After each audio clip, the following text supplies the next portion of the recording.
We'd like to welcome everybody in to On Scene with RCSO. I'm one of your hosts, Lieutenant Lucas Grant. I'm Lieutenant Kimberly Lee, and we are here with Investigator Terry Gore. He is our Crimes Against Children investigator, one of the two investigators we have here. Welcome to the show. Well, thank you. We have you here today because April is Child Abuse Awareness Month, and the color for April Child Abuse Awareness Month is blue. So thank you for representing that for us. If you can tell us about yourself, a little bit about how you started at the sheriff's office and kind of progressed into your role as the investigator for the Crime Against Children unit. Well, like I said, I'm Investigator Gore. I do work in crimes against children, mainly the sex crimes against children. Mm-hmm. I've been here, I joined here in 2008. Started in the jail for few months, went to the road for a couple months. Mm-hmm. And once I got to investigations, did a little bit in property crimes, which is okay. Did a little bit in violent crimes, which was, But then when this position opened here for the children, I went and took this one. Okay. What made you, we won't go into property crimes. That property crimes is hard as within itself. We'll talk to those folks a little later.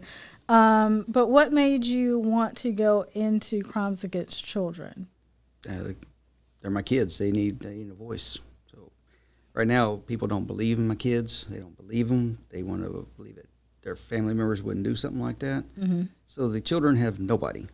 They have nothing. They can go. They'll tell friends. And that's about all they've got. Adults mm-hmm. don't believe them. They don't want to hear from them. I need to be their voice. So that's why I chose this.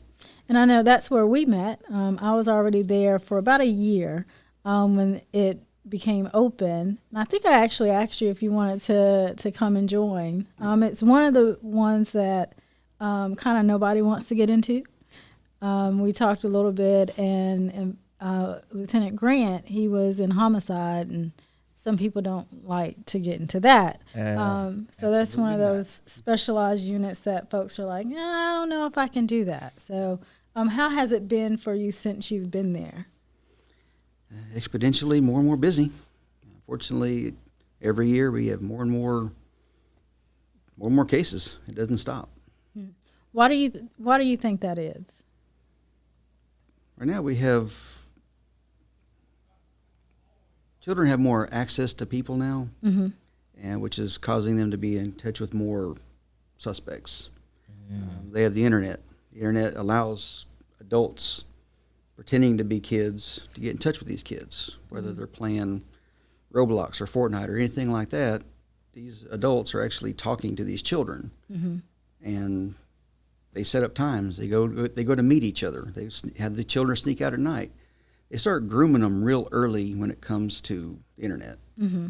and that's all they do. They'll sit there for months talking to your child, and if you don't watch what your child is viewing mm-hmm. on their tablet, on their phone, whatever like that, mm-hmm. they will, if they're staying on there for any amount of time, they will be talking to an adult eventually. Mm-hmm. Mm. You know, it's crazy because, my daughters, they play Roblox, so I'm glad that you talked about that, even though I stay on top of it anyway. But you may have some parents that actually don't stay on top of that, like you're saying, to where someone who's preying on them can get them to do the things that you're talking about, whether it's sneak out at night or during the day to go meet them when the child doesn't know any better, And I'm also glad that you talked about being their voice, because that's so important, and so many don't understand that. So I kind of want you to go into that a little bit more. But before doing that, like Lieutenant Lee said, I had the opportunity to work in homicide, and I said the same exact thing, which is being their voice, because it doesn't matter what kind of life that they lived, they didn't deserve that. And I'm sure that mm-hmm. you probably see it the same way here. These children don't deserve this to happen to them. But if you can go into a little bit more about why is it so important to you of being the voice for these children to help them out? Most of our suspects are family members mm-hmm. or friends, very close friends. So children, they don't come forward immediately. Mm-hmm. the ones that do come forward immediately saying, this happened to me, this happened to me, we have a crime scene, we have DNA, we've got something we can go on and make a quick arrest, or we can get that child the help that they need. Right.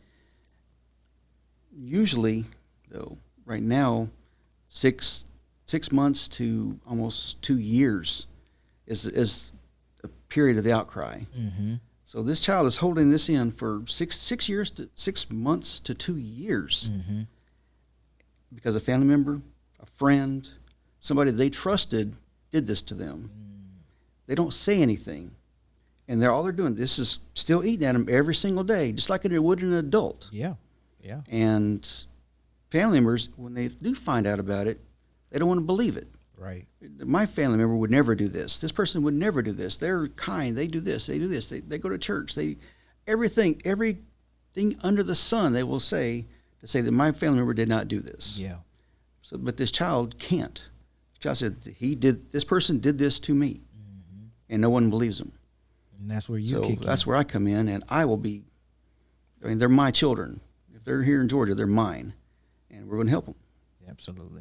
Absolutely. And we are definitely glad that we have someone like you who has that passion to want to be the one to help these children and put the people who have targeted these children and committed these crimes against these children away, because we want to make sure that we are providing these children with a safe atmosphere, surrounding community, so that they can live in. Right. And I know one of the things that when we talk about the difficulty of these cases and want to be a voice for them, when we do I kind of joked about you having you got to get back to work because you have 400 open cases. That's a lot, and that's really not a joking matter. And it's not easy to investigate the cases, like you said. When the disclosure is 6 months to 2 years. People think maybe it's still going. It could have been one thing that happened. It could have been a touching incident. I know sometimes when I would go to court and testify, people want to know, well, if this happened, then they should be scarred or there should be some physical evidence. And what they don't understand is if it was a touching incident, we're not going to get any DNA because that's sexual abuse. If they're touching them on their private parts and things like that, or if it's they made me watch them or showed them pornography. That's also child sexual abuse, and it's really hard to prove that. And I know that was one of my frustrations of just proving that it happened. I'm telling you it happened. My kid is telling you it happened. But proving that, especially to adults where you think that they would be listening and they would hear everything, especially if it went to court and you have that child testifying, it's just something about it. It's just like it was just hard for them to get it, to understand. Well, that's why stuff like this is actually kind of needed. I do lectures at churches, at schools, and I teach at AU sometimes about trafficking, about child exploitation, about these different programs, the things that we have here, because juries in Richmond County are pulled from this local area. People in this local area don't want to believe that this evil exists right here. We have it. I mean, we have more trafficking here in Richmond County than anywhere else in Georgia. We have more than Atlanta has. And explain to us what that is, because I know for the past 2 years, you've won an award for recovering the most number of children in the CSEC world. So if you can kind of tell people what that is and what that means and kind of what you do and how you try to recover children and all that. Well, CSEC is the criminal sexual exploitation of children. It's human trafficking for kids, of kids. And what we do with this is these children are being prostituted out. Okay, they're having sex for money or for something of value. And that's whether it's against their will or not. I mean, these are children that have been groomed for a period of time to be able to do this. So what we do is we search the missing persons. We search the missing children, the runaways. We have a Chins Court downtown. Their whole thing is if your child's in need of help, they're there. They talk to these kids, ones that are getting kicked out of school. They have all these different red flags that we have. And we sit there and we'll interview them. We'll take them to the Child Enrichment Center. We'll do a full forensic interview on them, find out what's going on. And then from there, we say, okay, yes, this child has definitely been trafficked. And we'll go in there and we'll get them the services they need. We'll get them the help, as much help as they possibly could use. Family members, a lot of times, don't want to help us with that. But so far, we've done a really good job with the kids. They have there's really good positive feedback from some of them. Wow, that's good, because I know when I started and they started talking about the child trafficking, a lot of the kids weren't receptive to help. Some of them were runaways. That's one of the red flags. Frequent runaways, getting gifts, having, things that children shouldn't have. Also, one of the things, and I remember one case that I had, was a child, the parent was actually selling them so they could get utilities turned on and things like that. So there are a lot of things that these kids go through. And like I said, when you don't get the help or the assistance from the parent, I mean, that is a huge red flag. Right. You would think that a parent would want to know, like, why their kid's running away. Or, the kid's been gone for 3-4 days and they're finally reporting them. I can't imagine my child going and I can't get in touch with them for an hour and I'm like, oh my gosh, what's going on? So it's very difficult. So I'm glad that has happened and there's a turn there.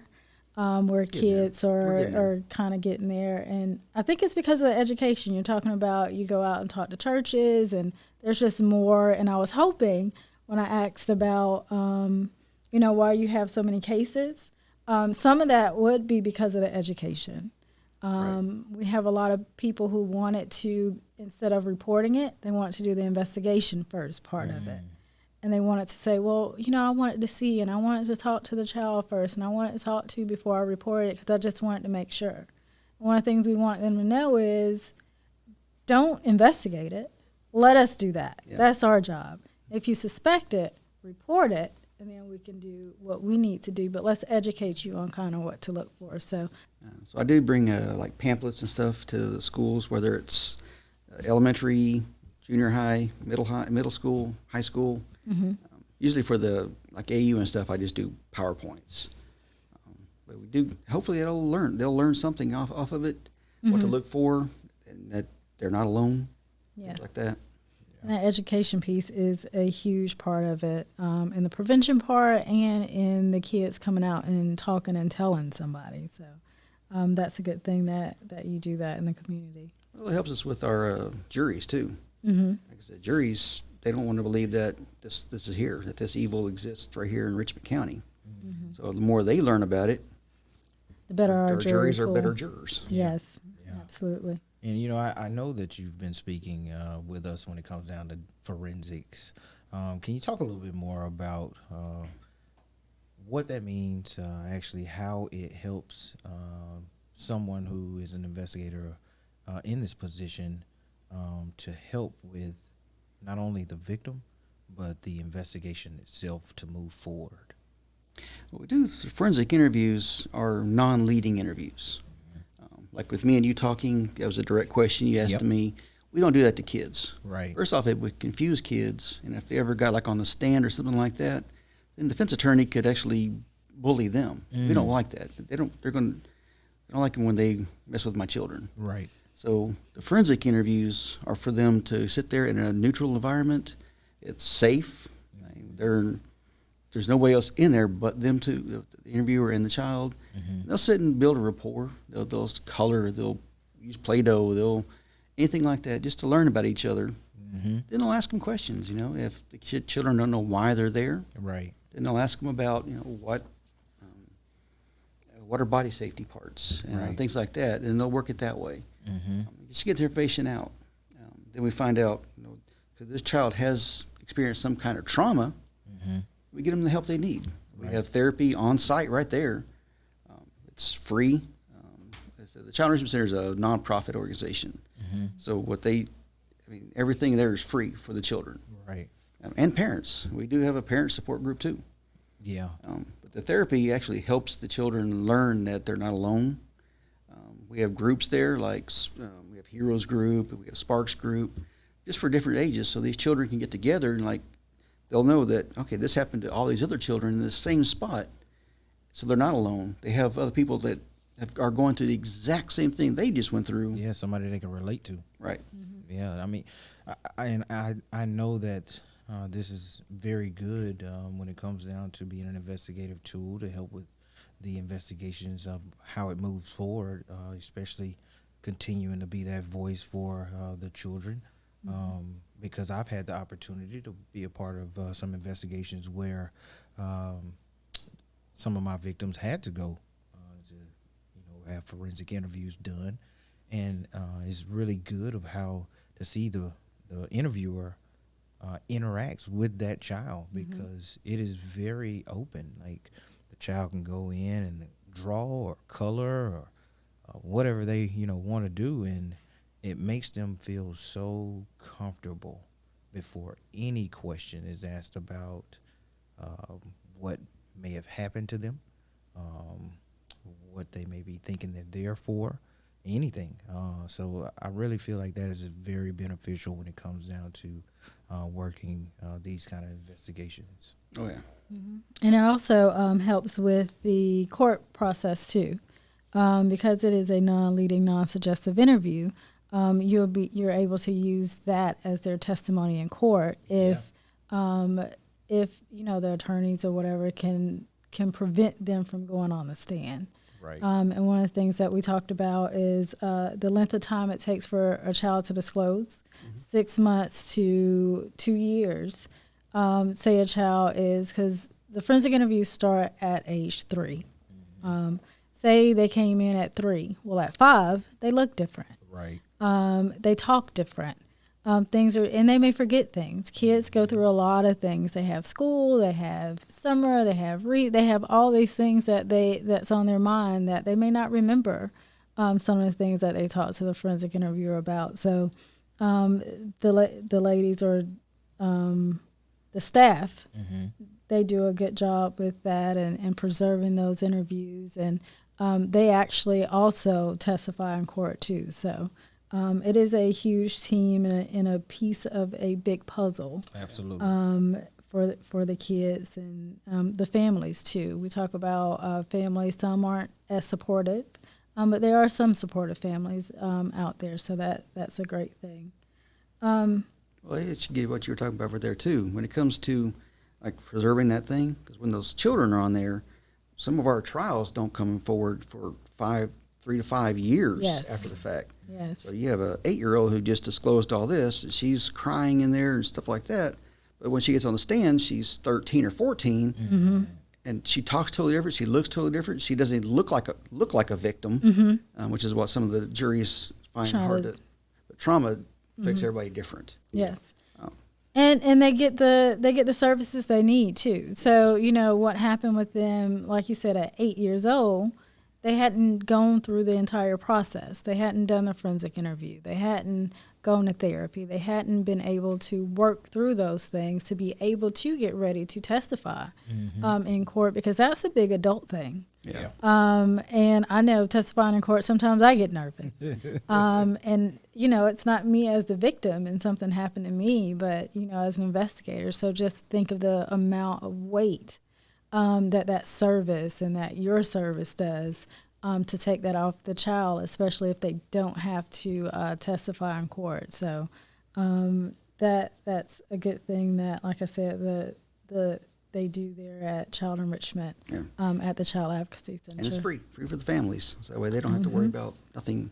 All their services are free. Yep. So that's a good thing. So what is the HERO program that you were talking about? What is that? That's two new groups, Sparks and Heroes. Okay. It's two totally different groups, different age children. Okay. It's coping skills. Learn how to cope. they get there and they'll get into groups. They do different kind of recreational things just to learn safety, learn themselves, learn how to cope with what they've gone through together as a group. Okay. And they have that. I don't know how often it meets over there. They do meet. At the same time, the parents have their own little thing. Okay. So that way the parents can get together and say, okay, I'm not alone. There is other people that are their mindset's going through the exact same thing I'm going through because it's happened to their child. That way the parents can actually start healing as well as the children. Right. You know, I can relate to what you're speaking about, especially with working in homicide. You know, I've always said that when you have one victim, you don't just have that one victim, because the parents of that person are just as much involved when it happens, so they're victims as well. So it's very important to, you know, make sure that they're getting the help that they need as well. So that's really good that they have a program like that for the parents. Yeah, well, we bring all the kids into it. I mean, we've actually had kids in those groups come forward after the fact and say, hey, this actually happened to me also. Because we put siblings in there as well. Yeah. So you have one sibling that might come forward just because they were ready to talk. But there's other siblings it's happened to them also, but they weren't ready to talk. We get them both into this heroes, and the other one that didn't want to talk before is like, oh, hey, I can talk about this. And they come forward, and they start getting the help they need then. That's good. That's really good. I know that, you know, you've talked about your experience here with the sheriff's office. You've talked about being the voice here in the Crimes Against Children's Division. But you've also been involved in a few other things when it comes down to laws. If you could talk about some of the things you've been involved with when it comes down to helping improve the laws against in certain situations, but explain exactly what that law may have been. The one I was directly involved in recently was sex offender registry. Okay, before it was, for a long time, it has been if you were over the age of 18 and you were with a girl underage, you were going to go to jail and you were going to be at sex offender registry for the rest of your life. Okay, that was unfair because you have a 17, 18-year-old that's still in high school. But dating a girl that's also in high school. She might be 15. They're in the same school. They've been dating before he turned 17. They were still dating. And then all of a sudden, he gets in trouble for it and gets on this registry for the rest of his life. That's going to affect him forever. So what we did get it done is now, if you were under the age of 21, you're not going to be on that registry. Oh, we give you that opportunity to overcome what just happened to you, because you're still going to be arrested, because it is a crime with a child under the age of 16. But it's not going to affect them their entire life by having to register every year over and over and over again. It gives them a chance to clear it. Right, and you know, that's really good that you saw the need to try and get that changed, because you're right, there are some youth relationships that go on when they're in high school, and parents may not know. Things may happen, and then when the parents find out, all kinds of things, you know, happen. Right. What made you want to be involved in getting that changed? A few years ago, there was this young man he just turned 18, and he was going to school. He had a good degree. He was going to get a degree. I mean, he was going to college. He was going to be a football scholarship. He had everything going for him. But his girlfriend was still 15 at the time. He was 17 he was 16 when they met. He turned 17, and then she was still 15.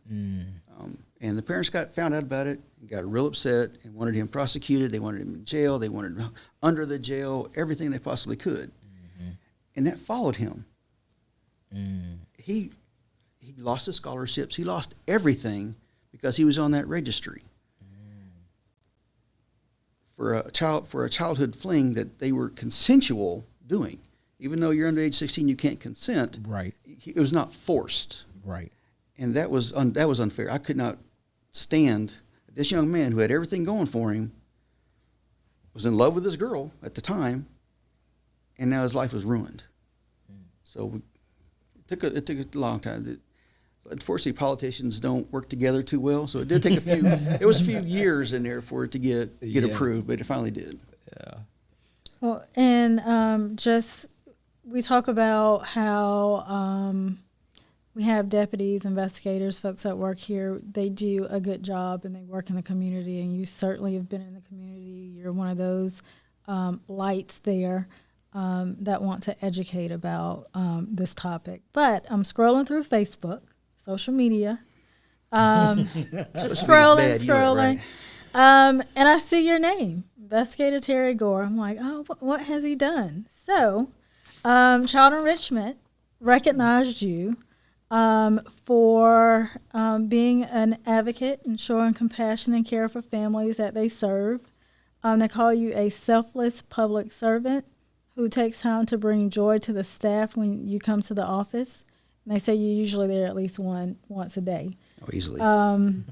When they need you and call you for help, whether it's another investigating agency or schedule an interview, back up in an unsafe situation. Sometimes those things occur at the advocacy center.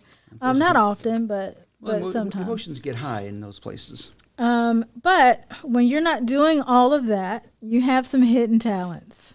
One of your talents, you're a photographer, and you have your own photography studio. Yep. So you did some headshots for them. Sure. And then another thing is you crochet. And you talked about the hero group, but they have hero bears there. Right. And you crocheted. How many hero bears have you crocheted for the agency? Over the years, probably about 20 now. I'm slow. No, but I'm looking at them. We'll have a photograph or whatever for everybody to see. These aren't like, little bears. No. These are pretty much full-size bears, and they give these to the children. So with everything that you do, whether it was 10, whether it was 2, whether it's 20, that's a big deal because you're doing that on your time.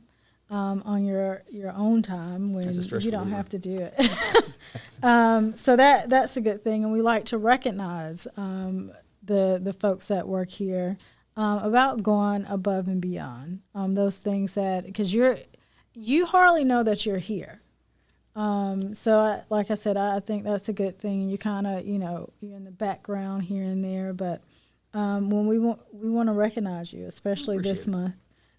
So we appreciate you and your tireless efforts, and we know that you're going to continue to work and be an advocate for kids. So thank you for talking to us today and teaching us some things about child sexual abuse. I appreciate you having me here. Absolutely. We're glad you can join us, my friend. Thank you. Well, I'm glad that we were able to have Investigator Gore on the show. It was a lot of great information that he brought to the viewers to see, to get a chance to listen to, but also get an opportunity just to be a part of this great show that we got going on here on scene with RCSO. Yes, and one of the things that I try to do is to not only just bring awareness, but to give people resources. So we talked about April being Child Abuse Prevention Month. If you want to learn more about child abuse, you can go to Prevent Child Abuse America. They have a website, preventchildabuse.org. There they'll have some resources, some educational materials that parents and kids would benefit from knowing, so they can do things to make their children or their family less vulnerable to their children being victimized. And also in Georgia, if you want to, again, like I said, we don't want you to investigate. Once a child tells you that something has happened to them or they've been harmed, we don't want you to investigate that. We just want you to report it.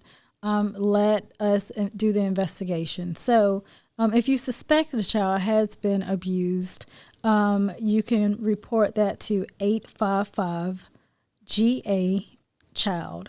And that's a 24/7 hotline. So you can call that at any time. And that's again 1-885 Georgia Child. Yeah, we definitely want to make sure everyone gets that information because it's important, like you say. Just report it.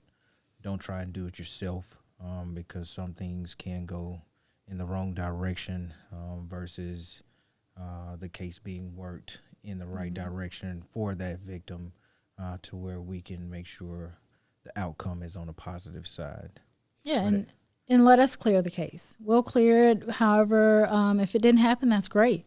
But you reported it. Yeah. And still that child still may need some type of service. So it may not be for sexual abuse or physical abuse, but maybe that family needs services. So people don't know, the people who are in the position to help don't know that if they don't report it. So we appreciate y'all listening to this show.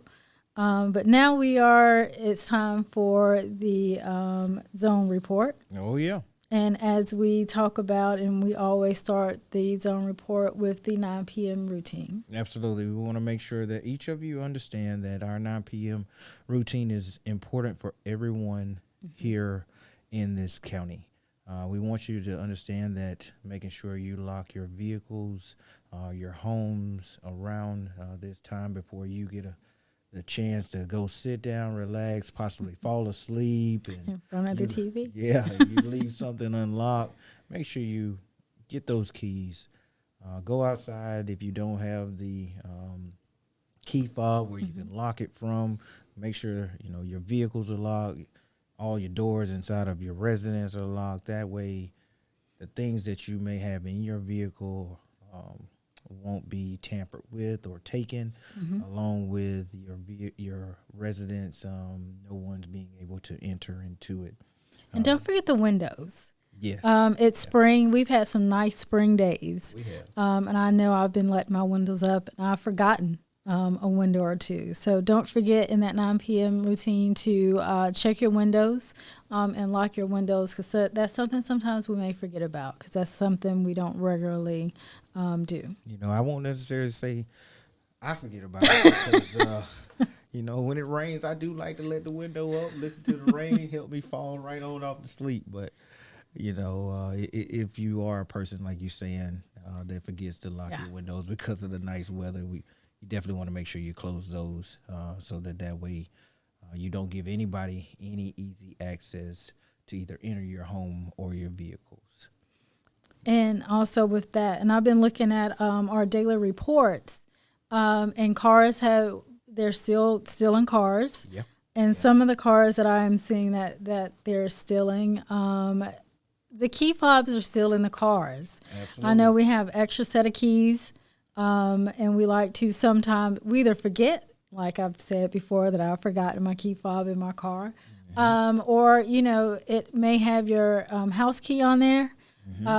So just remember to take your key fobs and put those in your cars.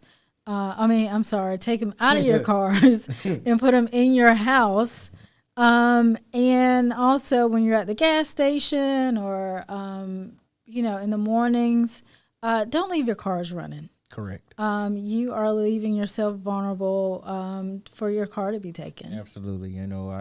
I've seen, when I stop at the gas stations in the morning where, someone who may be in a rush to go wherever they're going, they'll run in, they'll try and go pay for either gas or lottery, and that car's still running. Sometimes they'll think that they closed the door hard enough and the door's still slightly open while the car's running. We don't want you to become a victim of something that's preventable. So make sure, you're turning those cars off, closing those doors, locking it, going inside to do whatever you need to do. That way, when you come out, your car still there. Your cars.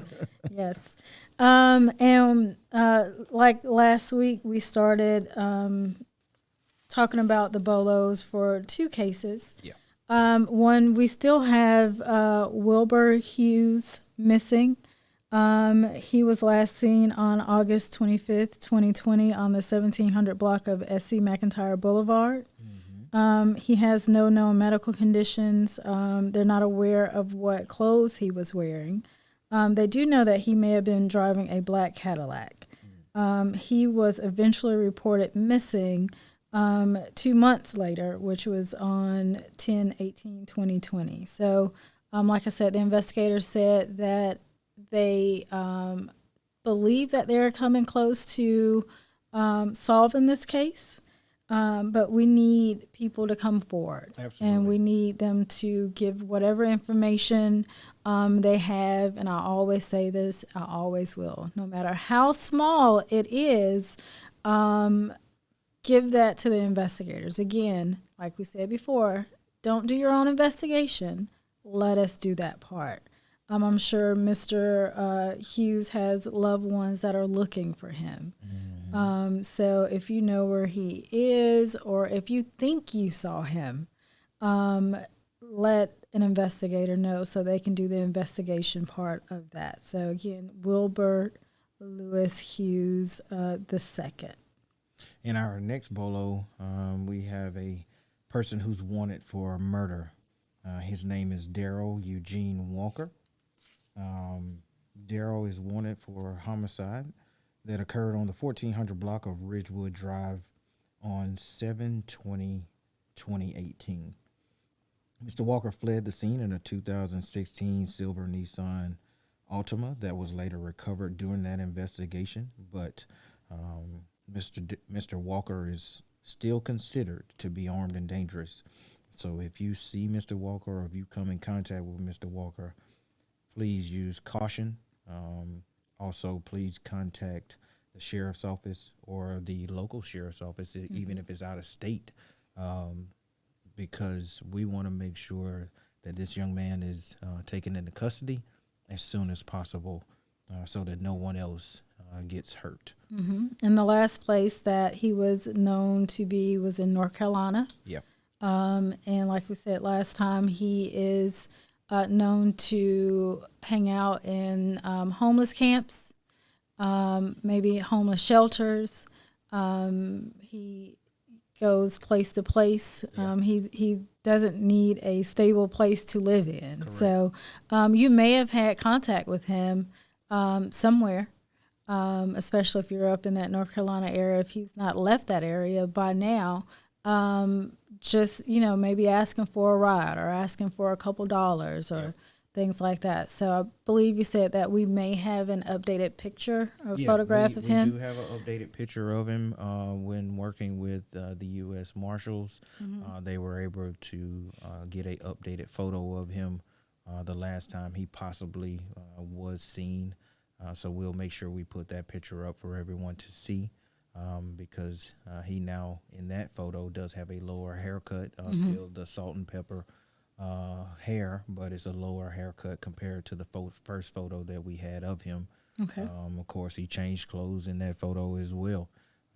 But when it comes down to it, like you say, he's very comfortable living in homeless shelters or camps. So if you hear of anyone even speak of, hey, I possibly may have seen that person, and you may have not seen that person, at least, contact the sheriff's office or the local police departments, provide that information. We can at least go to that area, check it out, see if we can locate him. That way he is taken into custody. Okay. And now we have some events to remind you of. April 22nd, I swear when we started this, I felt like we had like a long list because we were starting in March. But April 22nd, we have the DEA Drug Take Back Day. That's correct. Which is coming up very soon. So if you get your unwanted prescriptions, unused prescriptions, if you gather those up so you can turn those in, on April 22nd. And last week, I remember that we also have a drug box here. Correct. So if you miss April 22nd, you can still come to the sheriff's office at 400 Walton Way and drop off some prescription medications that you no longer use or no longer want. And also April 22nd, Citizens Firearms Safety Class. This is a class that's put on by your division, Community Services. That's correct. Our training range. And we will, you have to sign up for that one. Yes. Tell them a little bit about that class. Absolutely. So we want to make sure everyone who's involved in this class gets the opportunity to learn how to use their firearm or a firearm in a safe manner. We want to make sure that everyone understands that when being in possession of a weapon, you have to use caution, no matter if it's unloaded or loaded. So through this class, we teach you all the information that you need when it comes down to the safety of having one. But if you're wanting to be a part of this class, you can come to 400 Walton Way, come to our Community Services Division where you can fill out an application. The fee for the class is $20. You'll also need a background check that gets completed so that way you can be a part of the class. Okay. I heard that the class is filling up pretty quickly. Very quickly. They always do. So you don't have that long to think about it. So if you want to come on out, if you have any questions, just call or email the Community Services Division to get more information on that. Absolutely. And then on Wednesday, May 10th, is our Shred Day. Yes. And of course, that's going to be right across the street over at our old jail known as 401. Where everyone who may have old documents that they want to get shredded or even current documents that they want to get shredded, they can come through, bring those documentations. We'll have the shred truck here on site, and those items can be shredded right there while they're present with us. Okay. And with tax season coming to a close, spring cleaning, things like that, you probably have some documents that you want to get rid of. So it's paper documents. If you can take them out of any file folders or anything that you have when you bring it here, the paper clips, the little binder clips, if you can remove those things, because those can't be shredded. Right. So you'll make the process go a little faster.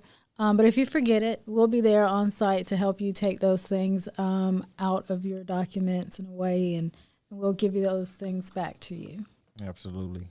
And, we also want to make sure that we talk about our recruiting division here at the Sheriff's Office, which is an important division for us as we work to bring in new individuals to be a part of our team.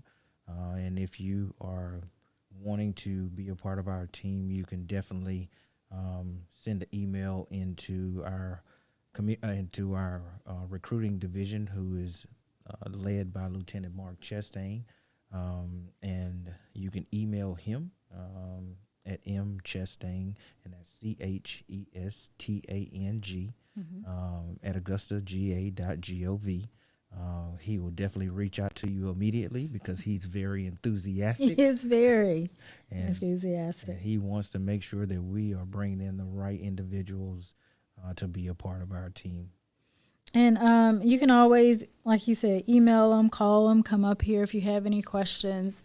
You can go to our website. Our website has some information about the recruiting process. Absolutely. The things that you need to get into the door here at the Sheriff's Office, the requirements, the pay, things like that. So if you are wanting to get into law enforcement, this is one of the best agencies to work for. You get a lot of experience. Absolutely. And a little bit of time also. We've had some people that have gone on and worked federal jobs and or moved up here at the Sheriff's Office. There are a lot of opportunities that we have within here to just make it a career. Absolutely. So, and if you are we have some people who work or who are in the Army. They're transitioning out of that. Correct. So you don't have to. You can already have your certification. That's correct. So it's not just for the ones that are looking to get into it. If you want to get back into law enforcement after not being in for a little bit, and you needed a break, sometimes that happens. Give us a call. Absolutely. And we also want to make sure that everyone understands you can send in questions that can be added to our podcast here on the show. That way we can see your questions, and the way you do that is you can send them through our social media sites, whether that's Facebook, Instagram, or Twitter, or you can send those questions into our Community Services Division email, and that's Community Services Division at augustaga.gov, to where we can review those questions, make sure we answer them to the best of our ability on the upcoming shows as we move forward. So that way that you also have an input into the show. And one of the things that we started to discuss last week, we are a CALEA accredited agency.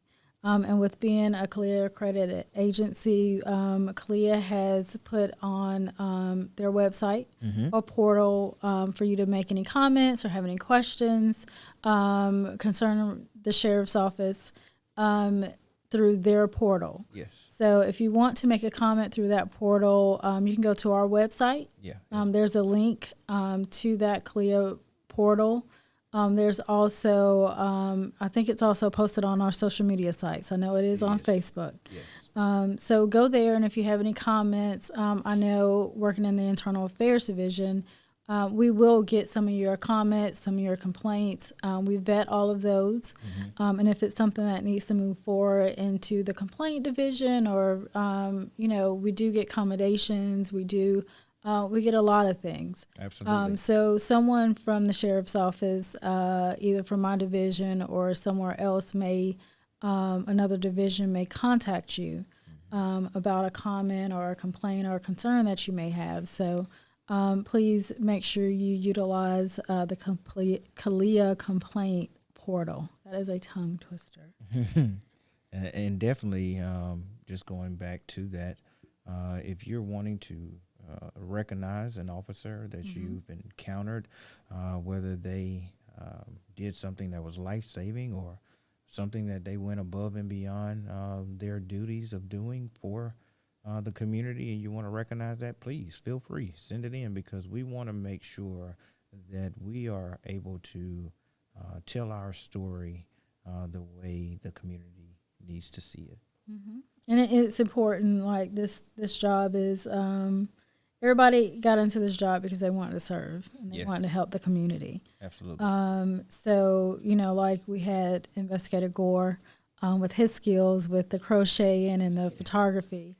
That definitely goes above and beyond. And we want to be able to tell them thank you and let them know that we recognize them and we see them working in the community, not just, on their time that they get paid for, but on their off time. I know that we have a lot of deputies that volunteer for different organizations. They're coaches, they're teachers. They do a lot of things. So let us know, because we don't always know. That's right. And one thing that when people are selfless in their service, they don't tell everybody. Correct. Just like with Investigator Gore, I was just scrolling through Facebook, and his name came up, and I'm like, whoa, wait a minute, this is Investigator Gore. Yep. So they don't boast or brag about those things. Right. So we want to do it for them. So make sure definitely you let us know the good things that they're doing in the community. Well, as we come to the end of our show, we would like to thank each and every one of you that are taking part with us today, and we will be coming back here soon. Make sure that we have another exciting episode for you. But until next time, we'll be signing off.